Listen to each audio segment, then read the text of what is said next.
I'd like to hand over to our colleague Margaret down there in the gorgeous deep south in Invercargill. Thank you, Matthew.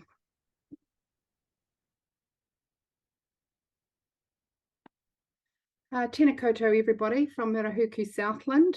I'm Margaret O'Connor, and I'm a nurse practitioner who's worked for many years in the aged care sector as a facility manager, older person's health nurse practitioner, and currently as a primary care provider to aged care residents with Monarch Health. It gives me great pleasure to have been involved in this project for the last 2 years and to present to you the multi-service, multidisciplinary component. For us here in Southland, this is just something that we do routinely. It's firmly embedded in our clinical practice within the aged residential care facilities. So just a little bit of background. As previously stated, the concept of these meetings in Southland came about 10 years ago, and that was through a corridor conversation with Carla and myself about how we could support clinical staff in the facilities that we worked in to work to the top of their scope. And as I said before, 10 years later, they are well embedded into what we do. We don't see them as anything special. They are what we do and how we do things to support those complex residents that we work with. They're embedded into our multi-level facilities here. So those are facilities that have all levels of care, including dementia care. And we are continuing to see the benefits from using this model. I just want to warn you that my slides are deceptively brief because, as you've seen, there's an amazing booklet and videos to refer to for finer detail. So the purpose of these meetings is to provide ultimately a coordinated approach to care for the resident, particularly the resident that we are recognising as at the end of their dementia journey and needing increased support. What happens is that those at the MDT, those residents who are presented are complex, and they are the ones that the clinical staff are concerned about or there are red flags about. And these are the residents who are presented. The MDT provides an opportunity to for all members that are involved in the care of that resident to be involved around the table. And it may be that we have different organisations coming to those meetings, like Age Concern, the Needs Assessment Service, Family, whānau, sometimes just anybody who has a direct connection to that resident who needs to be involved in the communication. To provide proactive intervention, which to upskill and educate clinical staff. You know, our staff have learnt a lot about a delirium workup, about behaviour management, about shared goals of care conversations, to the point where most often all of this, the workup necessary to present in an MDT is being done before the resident is presented at the meeting. The purpose of the meeting is to have a proactive rather than a reactive approach to a resident and their presentation. It's about having timely intervention to prevent inappropriate presentations to acute care.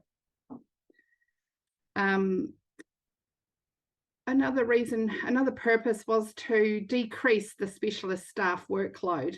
In Southland, we have very few specialist staff, and in order to widen our reach and support aged care facilities to provide care, it's important. It was important that we found a way of working where we were able to reach those people who needed it. The clinical team at the facilities are the foremost in the assessment and planning with the care, with the direction from the specialist staff now. And to facilitate a person-centered and integrated holistic approach to care that involves all of those people who are necessary for the decision making with that resident. So how to start these meetings? It's not as arduous as it seems, and it is just a matter of ticking off a few things to make sure that the meetings run appropriately. The first thing to do is to think about who needs to be on your team. Who do you need to invite? And the regulars at our meetings were always the older person's health CNS or nurse practitioner, a member of the mental health older persons group, of course the hospice nurses, nurse practitioner or CNS were there, the clinical staff of the facility, the manager was usually the facilitator, and we would bring in anybody else who needed to be involved for any particular resident who was being presented. Terms of reference are important because they give direction to how you want the meeting to run, and we've included an example in the pack for you to use. The minutes of the meeting are important as well, as is the clinical record for each resident being presented, because these provide a trail around conversations and decisions being made, and they're important to go into the resident's care, and it's a form of communication we can use for people who are not at the meeting, like the general practitioner. It's really important to think about the timing of the meetings, how often you want to have them, and what time of day suits for the clinical staff. Most of our meetings in Invercargill are on a fortnightly basis. Some have moved to monthly. It just depends on what each facility feels confident with. It is really important that meetings are restricted to 1 hour so that they don't become an arduous appointment in your diary. And as you go through, as you start your meetings and continue through, it's always important to read the minutes from the previous meeting to focus on any outcomes from the residents in the previous meeting. And it might be that you keep your resident on the agenda for a few meetings until things become resolved, and then they can be discharged off the meeting.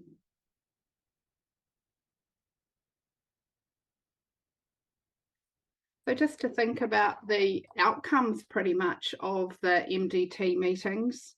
So for the people with for the people with dementia, there are many outcomes, and I think the biggest one is improved recognition of end of life.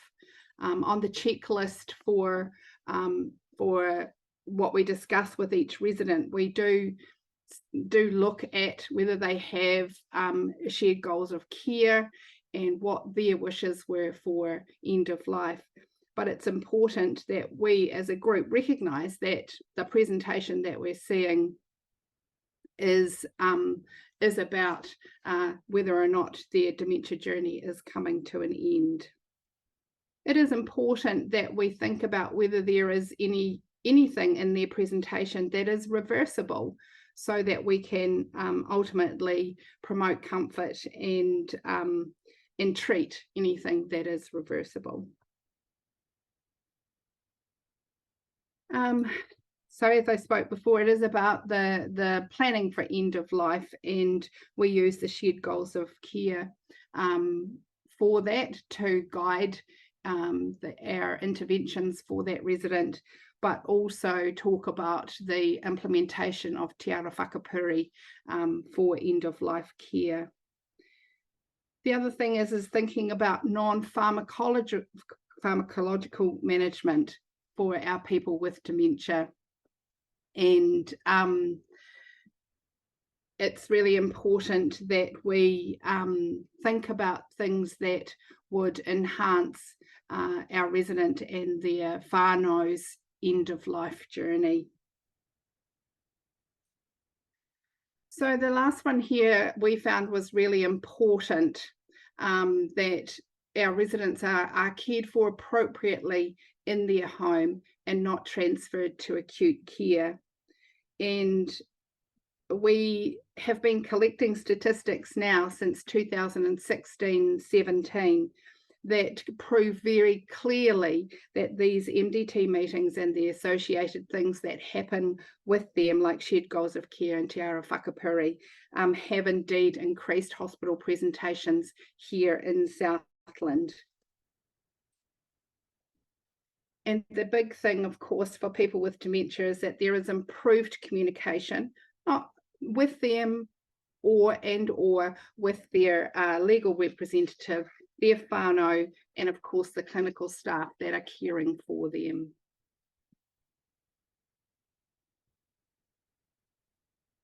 So the benefits for ARC clinical staff is that there is there has proven to be an improved relationship with all the clinical staff, specialist staff who attend the multidisciplinary meetings. And also with the consultants that sit behind those specialist staff. It's a chance for improving skills with specialist support, the clinical staff being guided by the specialist knowledge that those nurses bring to the table.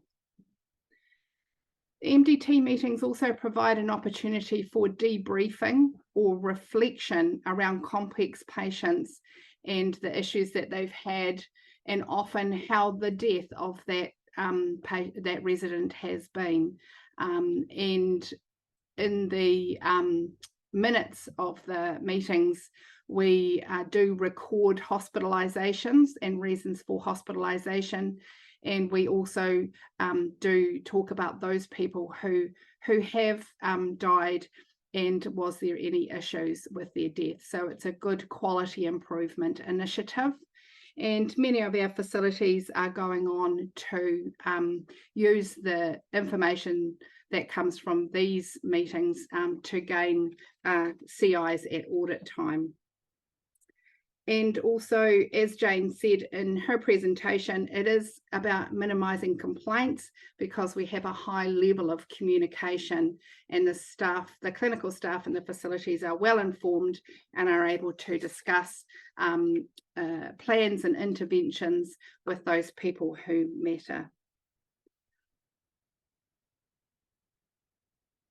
So for the specialist nurses, it has the use of the meetings has absolutely promoted relationships and trust between ARC staff and specialist staff. And it means that the clinical staff at facilities feel quite comfortable in picking up the phone and discussing concerns about not just the residents presented at the meeting, but any resident that they may have concerns with. It means that specialist staff who are involved have an increased awareness of any resident that is causing concern that's been presented at the meeting, whether they have input or not. And that's decreased the workload of the specialist staff because they don't necessarily have to receive a referral to have input or influence the care and the end-of-life care of those residents. The chance to work alongside the clinical staff at the facilities to educate and empower clinical staff to manage those complex patients is really special for the clinical nurses who work in aged care. And the staff that we work with really respond to having the knowledge available to them to learn from. And also, we've noticed that the clinical staff that are at the meetings improve hugely at verbal presentation and, as I said before, preempting workup. And one of the other things that happens is that we've noticed that there's been a reduction in the duplication of services. So normally it's identified at the meeting which specialist service is most appropriate to be involved with that resident, as opposed to hospice, older persons health and mental health older persons all being involved. So it's about one person taking the lead. So that ends my my presentation, and Bevan is going to now show the video of a mock MDT.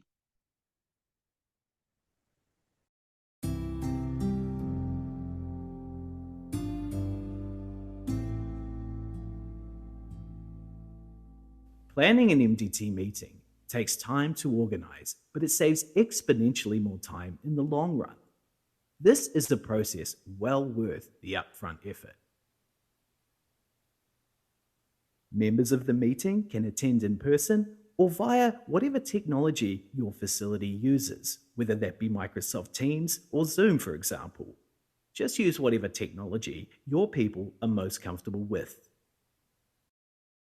To make sure the meeting runs as smoothly as possible, you can create an agenda to circulate to attendees as confirmation of the meeting and their attendance.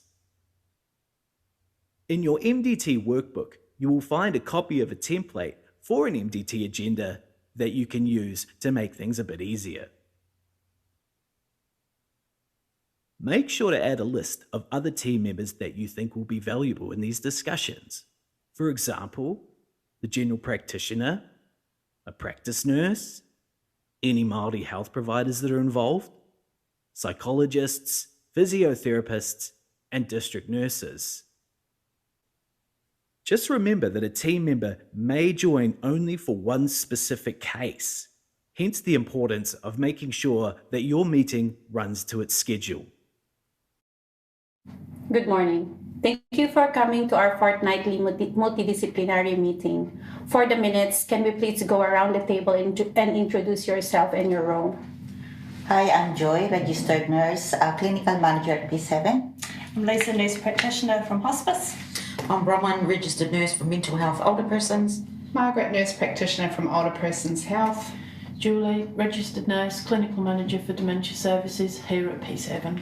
And I'm Renette, registered nurse, facility manager of P7 Village. Thank you for that.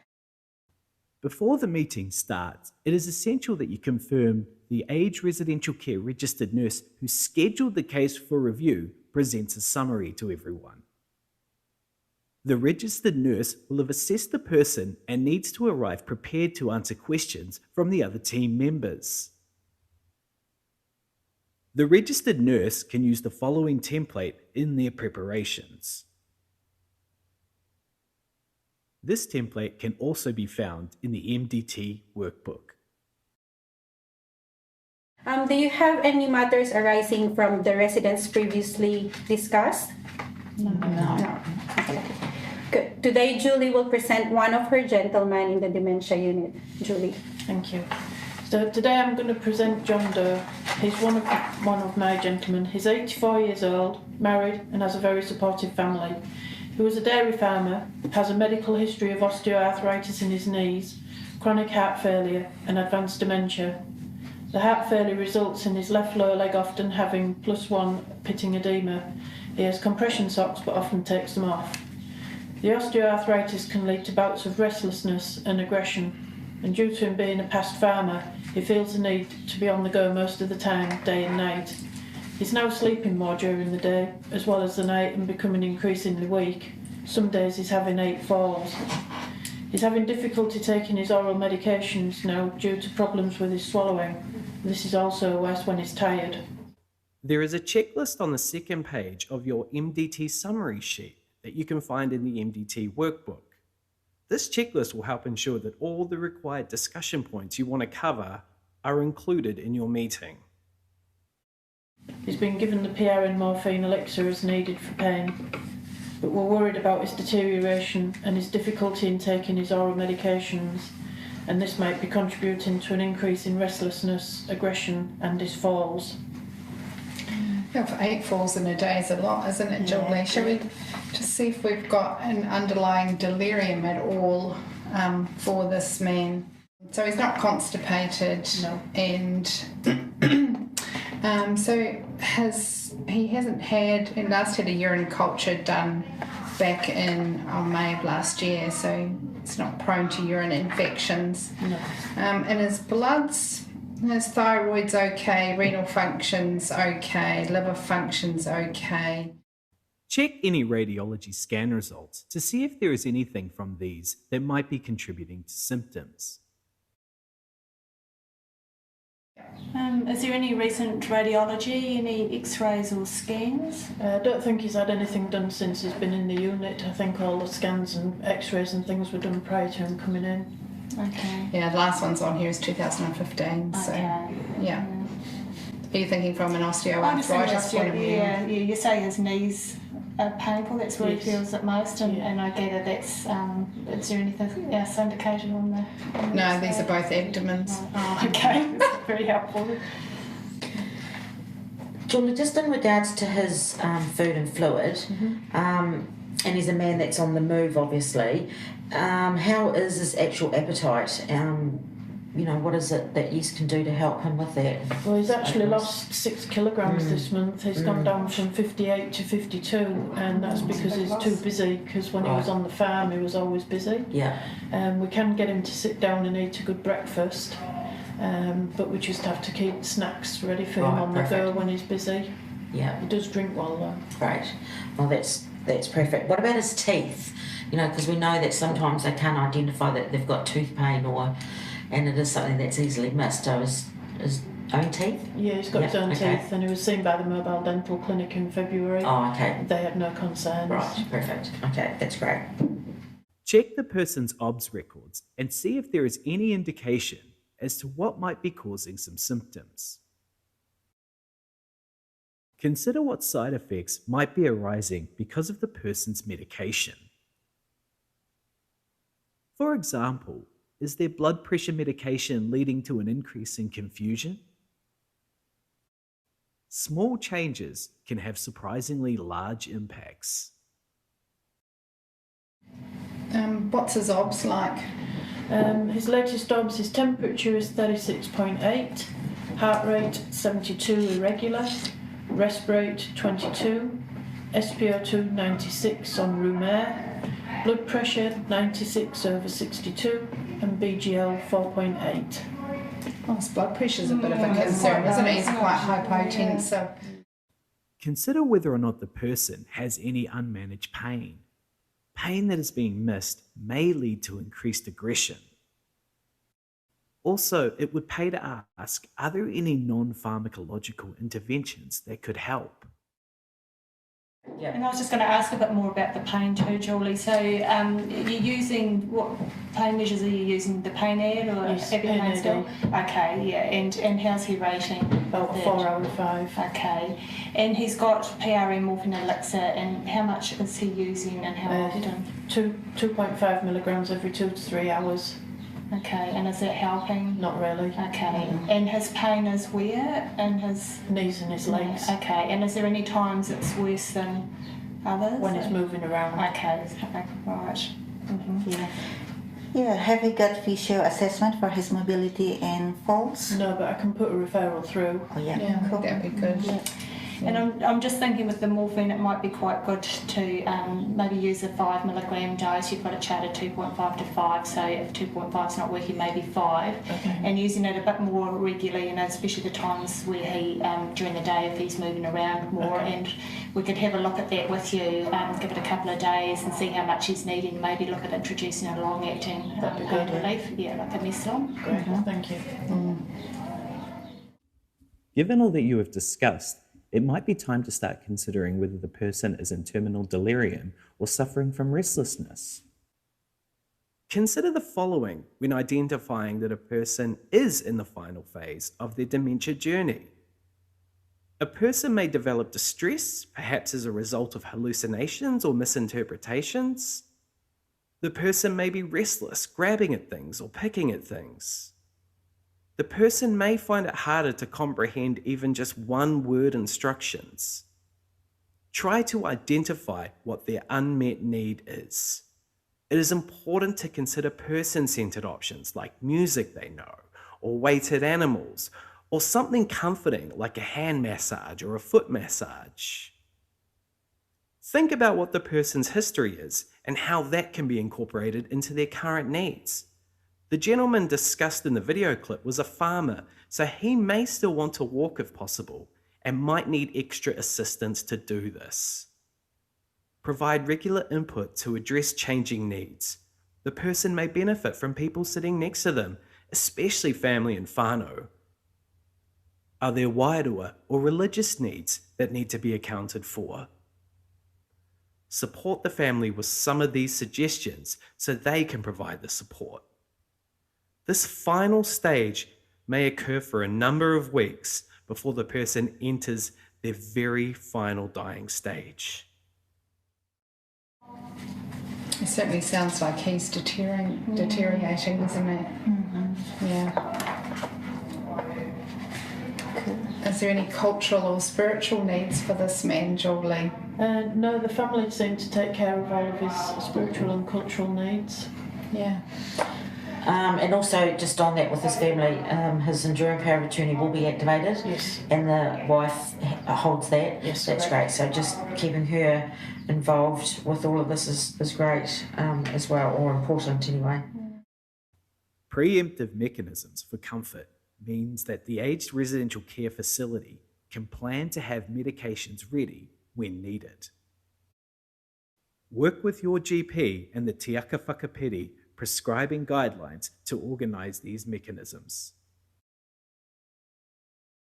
Yeah. Has he got a shared goals of care done, Julie? Yes, he does. Okay, and what does that say? Comfort cares only, and only transferred to hospital if necessary. Okay. Like if he fractures, you mean? If we suspected a fracture, yes, Yeah. but to consult the wife first. Yeah. Yeah. And that was done when? Done on admission, but it's reviewed every 3 months with the GP and the wife. Okay. So it's still current.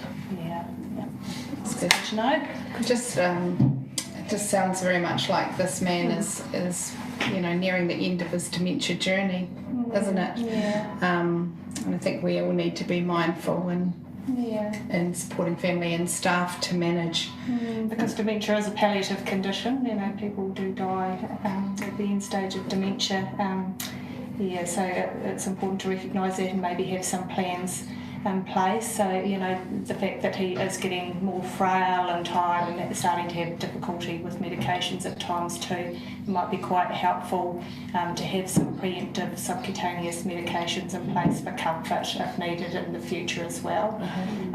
And you could maybe work with the GP around that and use Te Ara Whakapiri with the prescribing guidelines to help guide prescribing as well. Thank you. Yeah.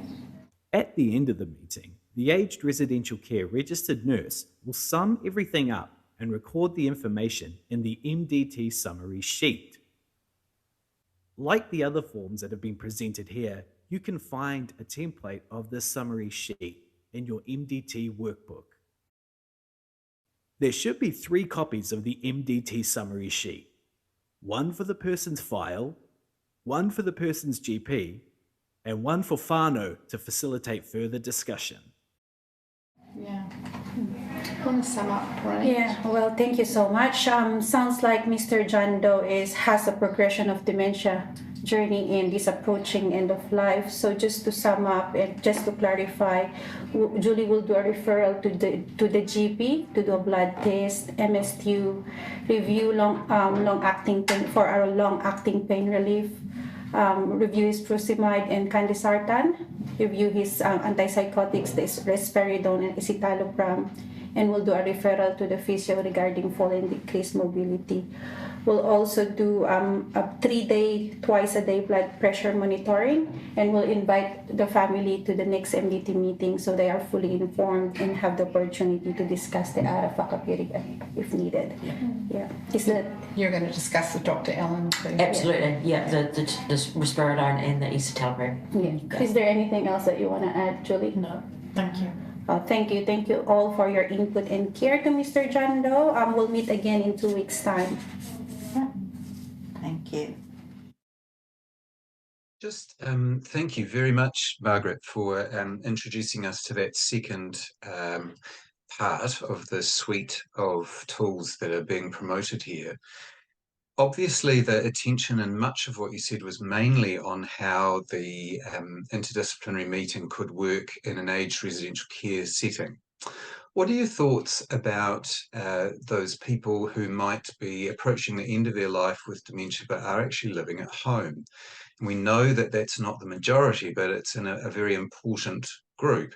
How do you think this kind of meeting approach could lend itself to that kind of community care setting, home care setting?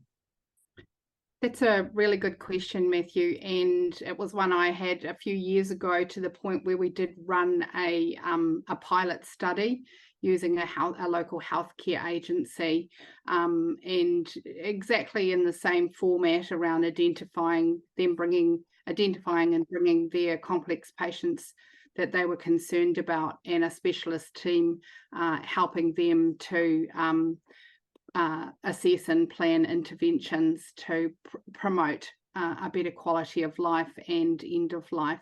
So I know that this MDT format would work perfectly well in a community group as well. I guess what we've already got is the capacity to refer under palliative care funding to one of the home care providers. We've also got the capacity to refer to older person's mental health to bring in their dementia expertise, or to older person's health. We've already got the possibility of referring to hospice for their community nursing advice and medical advice. So you're just talking about knitting them all together in a purposeful way, I guess. Is that the essence of this idea? Yes, absolutely. And for the community project, we also used the local needs assessment service coordination. They were a big player as well, because they were in providing extra care or tailoring the care to meet the person's needs.